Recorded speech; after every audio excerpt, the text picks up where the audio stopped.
Hello everyone, फिर से आप लोगों के सामने हाजिर हो गया हूँ एक क्राइम के घटना को लेकर। आज जिस घटना को सुनाने जा रहा हूँ इस पर एक लड़का है, एक लड़की है, एक दूसरे को प्यार करने लगते हैं और जब प्यार परवान चढ़ा दोनों ने फैसला किया शादी करेंगे। लेकिन दोनों का परिवार इस शादी से नाखुश था।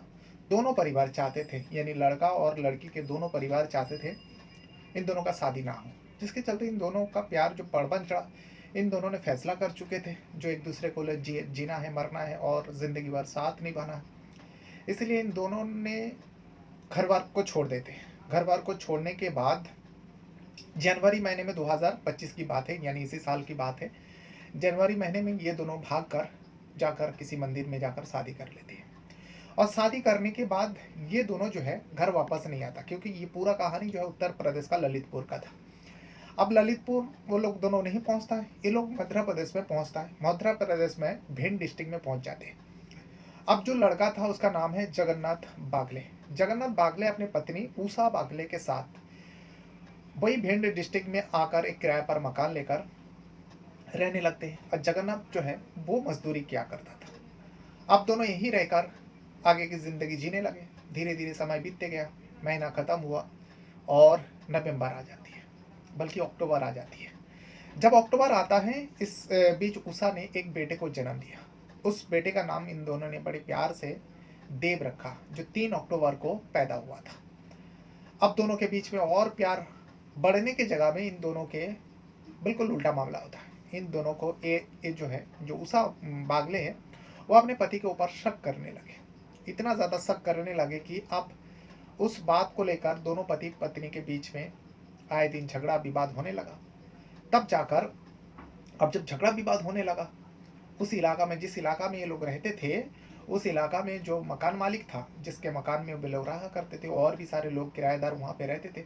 दोनों पति पत्नी इतना ज़्यादा झगड़ता कि मकान मालिक को दखल अंदाजी करना पड़ता इन दोनों के मैटर में। मकान मालिक बार बार समझाते, जो देखो अगर ऐसा ही है तुम दोनों मकान खाली करो। लेकिन ये लोग मकान खाली करके जाएंगे तो कहाँ जाएंगे, मजबूरी थी इन दोनों का। इस वजह से वहीं रहते। मकान मालिक जो भी समझाता है थोड़ा टाइम के लिए चुप हो जाते और फिर से लड़ाई करने लगता है। लेकिन बात पिछले सैटरडे की बात है, फ्राइडे और सैटरडे की रात की बात है। नवंबर महीने की जब शुरुआत थी, 1 नवंबर लग चुकी थी। अब उस दिन शाम के वक्त थोड़ा बहुत झगड़ा हुआ। वही रूमधनी आके, यानी मकान मालिक आकर इन दोनों को फिर से समझाया, जो देखो तुम लोगों को बार बार समझाया जाता है लेकिन तुम लोगों को समझ में नहीं आ रहा। तो मकान मालिक ने समझाया, ये दोनों चुप हो जाते हैं। ये रात को करीब खाना खाने के बाद 9-10 बजे दोनों पति पत्नी जगन्नाथ और उषा लड़ाई कर रही थी। मकान मालिक ये भी कहते हैं, जो देखो तुम्हारे घर में एक छोटा सा बच्चा है। मैं 7 से 8 महीने, बल्कि 27-28 दिन ही हुआ है, क्योंकि नवंबर में लड़ाई हो रही थी और अक्टूबर में वो पैदा हुआ था, 3 अक्टूबर को। इसीलिए वो मकान मालिक कहते हैं अभी बच्चा इतना छोटा है, इसको कान में इतनी आवाज़ें शोर शराबा कर रहे हो और बाकी लोगों का भी परेशानी हो रही है।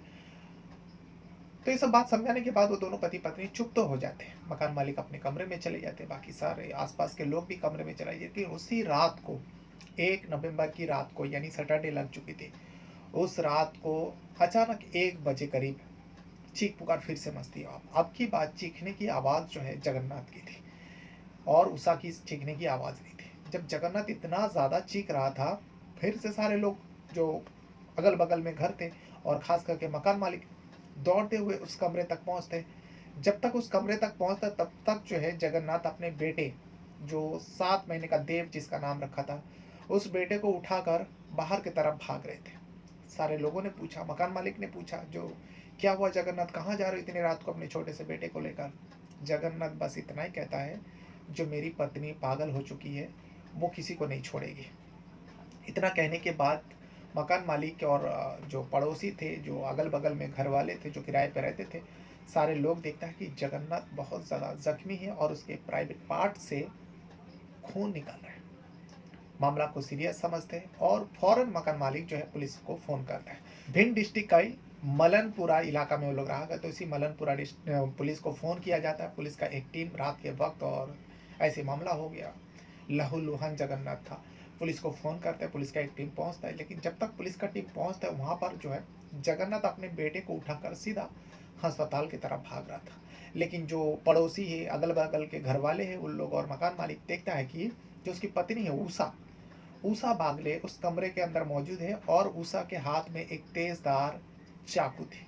इसे देखने के बाद कोई उसके पास हिम्मत ही नहीं कर पा रहा था जो उसके पास जाए। ये जो आपको फ़ोटो दिख रहा है ना यहाँ पर लगी हुई है यहाँ पर, ये वही पति-पत्नी का है जो इसी साल 2025 की बात जनवरी महीने में घर-वर छोड़कर शादी किया था। फिर इन दोनों के बीच में आखिर ऐसा क्या हुआ, जिसके चलते ये दोनों के बीच में झगड़ा भी होता और जगन्नाथ के साथ आखिर क्या हुआ? उसका प्राइवेट पार्ट से खून क्यों निकल रहा था? और देख के ही लग रहा था उषा ने उसके ऊपर हमला किया होगा। उषा के हाथ में तेज़धार चाकू थी। पुलिस आती है, पुलिस आने के बाद उषा को इस मंज़र में देखकर फ़ौरन उषा को हिरासत में लेता है और लेने के बाद मकान मालिक भी तहरीर देता है, बगल वाले सब आस-पास के लोग भी तहरीर देता है, जो इन दोनों पति-पत्नी के बीच में आए दिन झगड़ा होता है। मकान मालिक पूरा डिटेल दे देता है, जो उत्तर प्रदेश से आया है, ये लोग ललितपुर का है, हमारे पास डॉक्यूमेंट्स है, एग्रीमेंट बना है और कुछ दिनों से ये दोनों पति-पत्नी बहुत ज़्यादा झगड़ा करते हैं, लेकिन पिछले महीने 3 अक्टूबर को इसने एक बेटे का भी जन्म दिया। अब उस बेटे को उठाकर गोद में लेकर जगन्नाथ अस्पताल की तरफ भाग रहा है और वो ज़ख्मी है। अब हमें नहीं पता जगन्नाथ के साथ क्या हुआ। अब पुलिस का टीम फ़ौरन जो भी नज़दीकी अस्पताल जगन्नाथ भाग रहा था, पुलिस भी उषा को उठाकर उस गाड़ी से सीधा जगन्नाथ का पीछा करते हुए अस्पताल पहुँचते हैं। अस्पताल जब तक पहुँचता है तो डॉक्टरों का टीम से बातचीत होती है। डॉक्टरों ने कहा, पुलिस को बताया, पुलिस ने जब पूछा तो डॉक्टर ने कहा, डॉक्टरों का टीम पूरा कहा, जो देखिए जिस बच्चे को उठाकर लाया था ये व्यक्ति, उस बच्चे का मौत हो गया, उसका गला घोटा गया। इसे सुनने के बाद तो मकान मालिक भी थे साथ में और पुलिस भी हैरान हो जाते। और जो व्यक्ति यहाँ पर उस छोटे से लड़का को लेकर आया, नवजात बच्चा है, उस व्यक्ति का प्राइवेट पार्ट में बहुत ज़्यादा ज़ख्म है, उसको काटने की कोशिश किया गया, तो इसीलिए उसको हम लोग एडमिट कर लिया और उसका ट्रीटमेंट चालू है। पुलिस वाले को तहरीर दिया, उसके बाद यहाँ से उषा से पूछताछ हो रही है, लेकिन उषा जो है एक बात कहती है, जो मुझसे गलती हो गई, बस इससे आगे और वो कुछ नहीं कहती। अब पुलिस को लगा चलो जो कुछ भी हुआ जगन्नाथ ही बता सकते हैं, तो क्योंकि उसका प्राइवेट पार्ट में ज़ख्म हुआ था तो उसको थोड़ी देर में पुलिस को परमिशन मिल जाती है डॉक्टरों से, जो आप उनसे बातचीत कर सकते हो। पुलिस का टीम जगन्नाथ के पास पहुंचता है और जगन्नाथ से बातचीत करता है। यहाँ पे जगन्नाथ रो रहा था क्योंकि बस 27 दिन का ही उसका बेटा था देव, उसका मौत हो चुका था। अब पुलिस को पूरा सच्चाई जानना था। अब जब जगन्नाथ से पूछा गया, जगन्नाथ पूरी बात बताते हैं। दरअसल जगन्नाथ बताता है, हम दोनों का लव अफेयर में हम दोनों घर वाले से भागकर शादी किया और हम लोग ललितपुरा का रहने वाला है, ललितपुर का जो उत्तर प्रदेश का है, लेकिन घर वाले हम लोगों को इस शादी को नहीं माना, राजाबंदी नहीं दिया, जिसके चलते हम लोग जो है मैं दिहाड़ी मजदूरी करता हूँ और मैं अपनी पत्नी उषा को लेकर इस भिंड डिस्ट्रिक्ट में आ जाता हूँ। मलनपुरा इलाका में एक मकान पे किराए पर रहने लगता हूँ। लेकिन कुछ समय जाने के बाद मेरी पत्नी को मुझ पर शक होने लगा। वो बहुत ज़्यादा शक्की है और उसे लगता था जो मैं किसी दूसरा महिला से बातचीत करता हूँ और इस मैटर को लेकर वो आए दिन मुझसे झगड़ा करती थी और इतना ज़्यादा मुझसे उलझ पड़ती कि रात दिन वो देखती नहीं है। वो कभी भी चिल्लाम चिल्ली करने लगता है। इसके वजह से आसपास के बगल वाले घर वाले सब कंप्लेन देने लगे। रूम जो ऑनर है उन्होंने भी हम लोगों को अल्टीमेटम दिया, जो देखो आप लोग बार बार लड़ते हो, अगर ऐसा ही रहा तो आप लोगों को रूम खाली करना पड़ेगा, आप लोगों को इस कमरे को खाली करना पड़ेगा। फिर भी मेरी पत्नी उषा बागले जो है मुझसे आए दिन इसी मैटर को लेकर झगड़ा करता था। लेकिन 1 नवंबर को, दरअसल वो 31 अक्टूबर की रात थी जब हम लोग खाना वाना खाया, शुक्रवार रात थी। खाना खाने के बाद सो जाता हूँ, लेकिन उस दिन भी झगड़ा हुआ। मकान मालिक ने आकर समझाया तो हम दोनों चुप हो जाते हैं। लेकिन जैसे ही रात को 1 बजता है, 1 बजने के बाद उषा जागती है। उषा उठने के बाद मैं सब कुछ देख रहा था तो देखा कि उषा जो है अपने बच्चे मेरे बेटे को लेकर वो उसे मारने की कोशिश कर रही थी और उसका गला दबा रही थी। इसे देख के मुझसे रहा नहीं गया।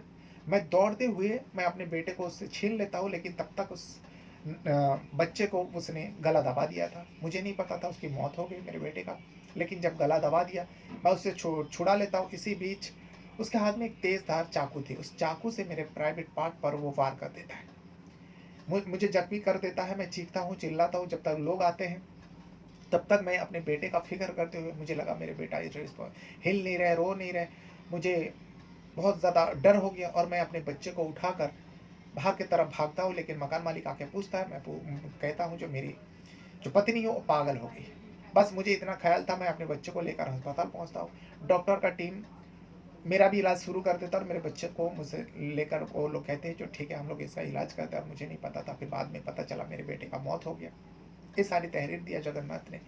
अब जगन्नाथ कितना सच बोला है इसका तो बस उषा से पूछताछ से ही पता चलेगा। जब उषा से पूछताछ किया गया इस बारे में, तो उषा ने बस वही कह रही है जो मुझसे गलती हो गई।